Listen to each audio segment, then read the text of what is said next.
evening, Grace America. I'm Hugh Hewitt. Thank you for joining me on this Monday. I begin with Eric Trump, Executive Vice President of the Trump Organization. He is the author of a brand new book, Under Siege, My Family's Fight to Save Our Nation. I've posted the link over at X so you can pre-order Under Siege. Eric, welcome. I want to know first, I understand you're donating portions of the proceeds from Under Siege to Turning Point USA. What was your relationship with Charlie and why are you doing that? Listen, Hugh, Charlie was a great man. I met him when he was 21 years old. He came into the Trump Organization. He told me all the plans that he had for Turning Point, and man, did that guy ever, make them materialize. We hear about a lot of BS in our lives and, a lot of lofty goals and aspirations, and he did every single one of them, and he did it better. And listen, the whole book, Under Siege, the whole concept is exactly what they've tried to do to my father, what they've tried to do to me, what they've tried to do to the MAGA movement. They've tried to kill us. They've tried to bankrupt us. They've tried to censor our voice. They've tried to gag order us. They stripped us off of Facebook, Instagram, Twitter. They debanked us. They deplatformed us. They impeached my father twice. They went after his Supreme Court justices, as you know. They raided our homes. They tried to take him off the ballot in Colorado. They tried to take him off the ballot in Maine. Literally everything that they could to try and take down my father. They weaponized the FBI. They weaponized the Justice Department. I got, 112 subpoenas. Every AG case, every DA case, Alvin Bragg, Letitia James, they put our family under siege. And then when that didn't work, they tried to kill my father, not once but twice, not only in Butler, Pennsylvania, but also in Palm Beach County. And then they tried to kill, they tried to kill Steve Scalise. They tried to kill Kavanaugh, and then they did kill Charlie Kirk. And so, why donate proceeds of this book? Because I never want any conservative to get off that stage. We have to be on that stage. We have to be willing to fight, and I'm damn committed to doing that, and I'm damn committed to making sure that everybody, the great people at Turning Point, continue to be able to do that. Now, Eric Trump, I'm going to walk through some of the things I expect to see in Under Siege. I am curious at the beginning, though, why relive this? This has been a nightmare since he won in 2016. The establishment has been coming after him and your family. Why sit down and write a book about it? Because I think it's got the greatest ending of all. And Hugh, that is the fact that we won, right? The fact that against unthinkable odds, we won. It's the law of unintended consequences. They thought by putting me in a courtroom every day, by putting my father in a courtroom, by sending me so many subpoenas, I lost track of them, by trying to bankrupt our family, by trying to censor us and laugh at us and weaponize the entire mainstream media against us, that, my father would say, you know what, this isn't worth it. I'm not going to do this again. And they were wrong. They were wrong. It was a law of unintended consequences where America saw through the sham. There was only so many times you could, cry wolf. And frankly, everything that they did, everything they did to torture us, the American people saw, and we won the greatest political victory of all time. We won every swing state. We won the popular vote. We won 11 extra counties in California. We won Miami-Dade by 11 points, a county that hasn't gone Republican in 37 years, and every single state in the nation tacked further to the right. And so it was the greatest victory of all times against all unthinkable odds. And so I think it's actually a very inspirational book and inspirational theme. And the story had to be told, especially the behind-the-scenes story. Every one of the stories, every one of the interactions with my father, every one of the, the attacks that no one saw, that weren't reported in the news, how we got through them, what they tried to do, and how we ultimately triumphed. Now, Eric, I retired from the practice of law in 2016, so I'm not practicing anymore. One of my last partners was Robert O'Brien, so you know that we charged a little bit. Can you give me some sense of how much you personally had to spend on lawyer bills? Well, that's a great irony, right? For all these sound bites coming from, the far left, Trump, quote unquote, profits off of government. We probably spent $400 million in legal bills to protect ourselves from absolute shams. I was the guy, Hugh, that got the call from the FBI, from the New York Times and the Washington Post saying, hey, I hear you have secret servers in the basement of Trump Tower communicating directly with the Kremlin. I go, excuse me? Secret servers where? First of all, we don't have any servers in basements because basements flood. Second of all, we're largely a cloud-based computing company. And yet, and you reported on it better than anybody, Hugh, every day for, 3 years? They pitted the two greatest nuclear superpowers against each other so some greedy woman could get an extra couple votes. They knew it was a sham. And despite that, hundreds and hundreds of millions of dollars protecting ourselves, protecting our employees for something that was totally made up. It was made up and paid for by Hillary Clinton. And so, No, I will that's a want you great to come irony. back after Awesome. I've had a chance to read every line in Under Siege, but I want to start on January 6, 2017. That's when FBI Director Comey, CIA Director Brennan, the head of the DNI, James Clapper, and then Mike Rogers of the NSA came to Trump Tower. Comey asked to speak with your father alone. I think it was an ambush. I think it was planned from the start. Do you agree with me? It was absolutely an ambush. Hugh, I mean, just back to kind of Russiagate for a second. They knew day one that there was no Russia collusion. I mean, they knew that there was no servers in Trump Tower. They know that there was no communication with the Kremlin, and yet they perpetuated it for 3 years in order to hurt my father. They all lied. All of those same, characters, including Garland, lied. When they raided Mar-a-Lago, they said it was done on behalf of, the National Archives. Give me a break. It wasn't done on behalf of the National Archives. Later on, it became very clear that Biden actually approved the raid at Mar-a-Lago, right? And so it was always a lie. They were doing anything they could to get my father. They wanted my father in prison. They wanted me in prison. They wanted our company gone. And we've won every single lawsuit ever since. But, Comey was a crooked cop. There's no question about him. He is the worst of law enforcement in this country. The FBI is the greatest, institution. And by the way, if there's one thing that you learn from the Charlie Kirk assassination is how good the FBI can be. They found the guy in 31 hours, 32 hours. Whereas under my father's under Biden, they spent more time raiding Mar-a-Lago. I was the guy that got the call when they raided Mar-a-Lago, where one of my guys tells me that there's 30 people at the gate, and they're demanding that Mar-a-Lago turn off all of its security cameras. And I go, I'm not turning off my security cameras. I've got no legal obligation. Why am I turning off my security cameras? And then we find out, Hugh, as you know better than anyone, that they were planting, classified folders all over my father's office, laying them on the ground, doing little photo shoots, after they raided Barron's room, after they raided Melania's room. This was the siege. Try and impeach him, try and bankrupt him, try and kill him, try and get his family, try and get him divorced, try and humiliate him, try and get his kids to turn on him, go after his employees, make his life absolutely hell. And when that didn't work, as I said before, that's when they tried to kill him in Butler, and that's when they tried to kill him in Palm Beach. It's unthinkable what they did, and America can never relive what we dealt with as a family. Again, I want the to go good back news to behind all of this. To the ambush The good news is we won. that Comey orchestrated. As soon as Comey left the office, he had a special assistant by the name of Josh Campbell, who works for CNN now.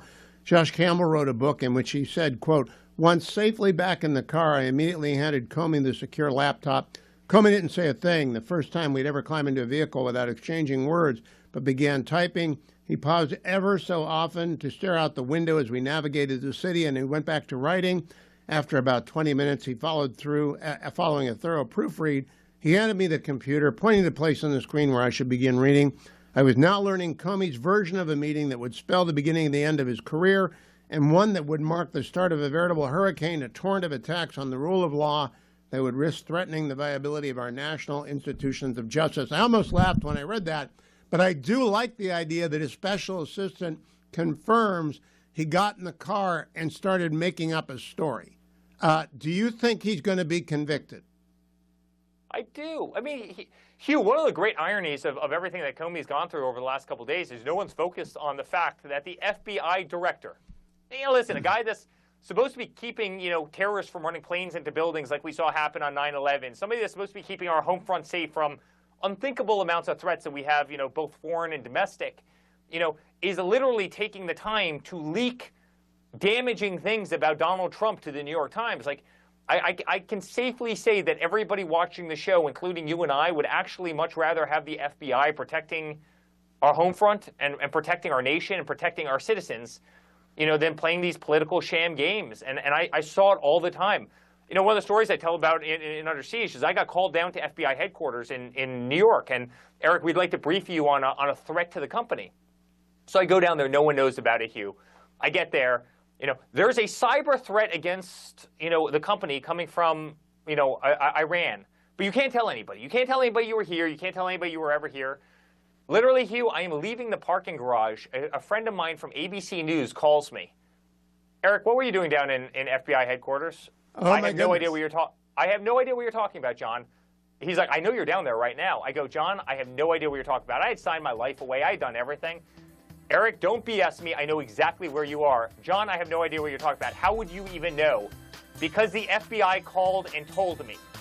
Right? Of this course is they the do. organization Don't that go we anywhere. were We're going to dealing take a with. break, and we're going to talk during the break, America. I'll play it later in the program, and Eric will be back on the other side. The book is Under Siege. You can pre-order it at Amazon right now. Stay tuned. Eric Trump, his brand new book, is coming out, Under Siege, on October 14th. Eric, some names in your quick reaction. Jack Smith. Jack Smith, I mean, planted documents at Mar-a-Lago. He was an absolute phony, and him, like all the others, we beat in court, and I'm very proud of that. Fannie Willis. Well, Fannie and her boyfriend, Nathan, that case didn't work out too well for them. They dug so deep that they ended up finding themselves, which is always a great irony. That kind of reminds me of Hillary Clinton, but they dug so deep they found themselves. Alvin Bragg. Well, Alvin Bragg's he's a crook.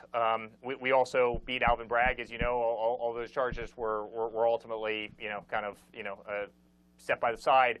But Alvin Bragg was a bad guy. I mean, here's a guy who promised to not prosecute white collar crimes and this and that, and released half the people out of Rikers Island, and all of a sudden he's going after my father for $130,000 and shutting down New York for how many months on end was that? 4 months. He shut down all of Lower Manhattan at a cost of hundreds of millions of dollars. Now, you drew the two judges that may be the worst judge. I practiced law for 30 years. The two worst judges I've ever seen are Juan Merchan and Arthur Engoron. What do you make of both of them?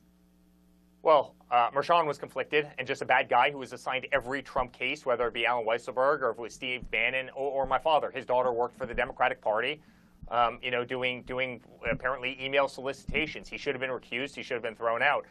Engoron, I was in front of him, might have been the dumbest guy I've ever seen in my entire life.